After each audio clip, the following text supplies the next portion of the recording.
হাদিসের মধ্যে আছে মুসা নবীর মতো নবী আল্লাহর কাছে হাসরের ময়দানের ব্যাপারে বলছে, আল্লাহ হাসরের মাঠে লা আসআলুকা লিয়াউমা উম্মি ওয়ালা উখতি, আমি আমার মাকে চাই না, আমি আমার বোনকে চাই না, বাল আসআলুকা লিয়াউমা নাফসি, আমি মুসা কেবল আমাকে বাঁচাইতে চাই, আমাকে বাঁচাইতে চাই। আল্লাহ আমাকে বাঁচান। হাসরের মাঠ আমার বড় ভয় হয়, হাসরের মাঠ আমার বড় ভয় হয়। আল্লাহর নবী সাল্লাল্লাহু আলাইহি সাল্লাম বলেন, ইয়াকুব নবী নিজের চোখে দেখবে ইউসুফ নবী ওনার ছেলে দাঁড়াইয়া আছে সামনে, এটা সেই ইউসুফ যার জন্য দুনিয়ায় কানতে কানতে চোখ সাদা বানায় লাইছে।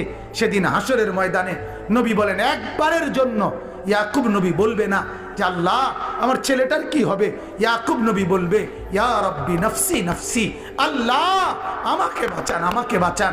ওরটা ও বুঝবে, আমারটা আমি বুঝতেছি। এটারে হাসরের মাঠ বলে। বাজার এই মুসলমান, আল্লাহর নবী সাল্লাল্লাহু আলাইহি ওয়াসাল্লাম হাসরের ময়দানের ব্যাপারে এতটা নবীজি নিজেও চিন্তা করতেন।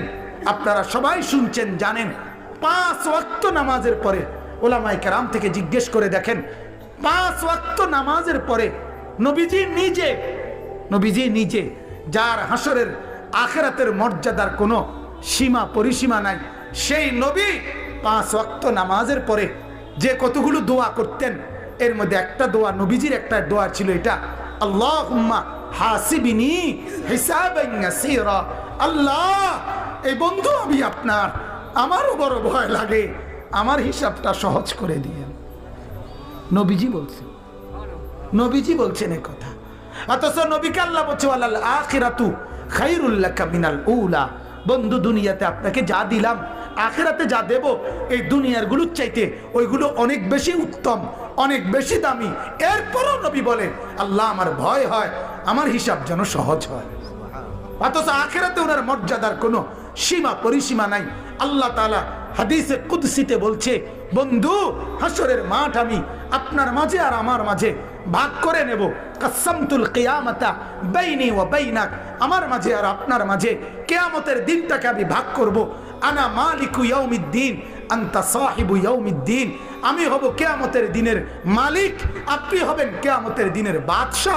আপনি বলবেন আমি শুনবো, আপনি সুপারিশ করবেন আমি গ্রহণ করব, আপনি চাইবেন আমি দিতে থাকব, আপনার হাতে আমার ইজ্জতের পতাকা দেব, আপনার জন্য আমার আরশের নিচে মাকামে মাহমুদের আলাদা জায়গা দেব, আপনার জন্য জান্নাতের দরজা প্রথম খোলার উদ্বোধনের অধিকার আপনাকে দেব।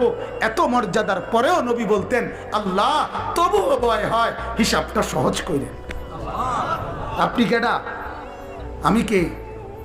বলেন এই মুসলমান, বলেন সেজদা নাই ঘরের মধ্যে গত 1 বছর 2 বছর আপনার উপযুক্ত ছেলেটা কোনো দিন ফজরের নামাজ পড়ে না, মেয়েটা ফজরের নামাজ পড়ে না, বিবি পর্দা করে না, মেয়ে পর্দা করে না, ঘরের মধ্যে আজ 20 বছর টানা রঙিন টেলিভিশন চলে, নর্তকী নাচে গায় ফুর্তি করে, গানের আওয়াজে বাদ্যে পুরা ঘর জমজমাট, এত নাফরমানির অবস্থায় এই হালাত নিয়ে কবরে গিয়া সুপারিশ কেমনে মিলবে দোস্ত?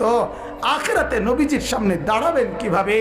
আল্লাহর নবী তো বলবে, উম্মত এভাবে বেজ্জতি করলি কেন? 23 বছরে তোর আমার তায়েফের রক্তের কথা মনে নাই? আমার দামদান শহীদের কথা মনে নাই? আমি 14 দিন পেটে পাথর বাঁধছিলাম ক্ষুধার কষ্টে, একথা কি মনে নাই? আমি 3 মাস চুলায় আগুন জ্বলে নাই, একথা কি উম্মত মনে নাই? আমার এত কষ্ট এত মেহনতকে এইভাবে নাফরমানি করে আমাকে তুচ্ছ তাচ্ছিল্য করলি, আমার দিনকে অপমানিত করলি, আজ কেন বলবো? আজ কিভাবে বলবো আমি মাওলার কাছে? বল উম্মত। কোরআনুল কারীমের সূরা নিসার মধ্যে আছে, ওয়াজিনা বিকা আলা হাউলাই শাহীদা, আল্লাহ নবীকে বলছে, বন্ধু হাসরের দিন আমি আপনার হাতে আপনার উম্মতের আমলনামা তুলে দেব, আপনি পড়বেন, আপনি শোনাবেন, আপনি হিসাব করবেন, আপনি বলবেন, এরপরে আমি ফয়সালা দেব। আপনি সায়া সায়া কইবেন। তাফসীরে আল্লাহর কসম এই কথা স্পষ্ট আছে।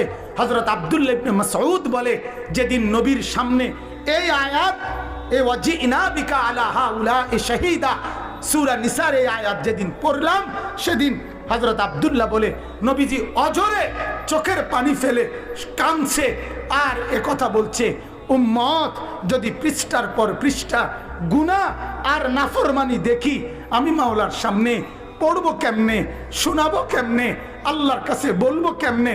এত বেইজ্জতি করলে উম্মত আমি হাসরে মুখ দেখাবো কেমন?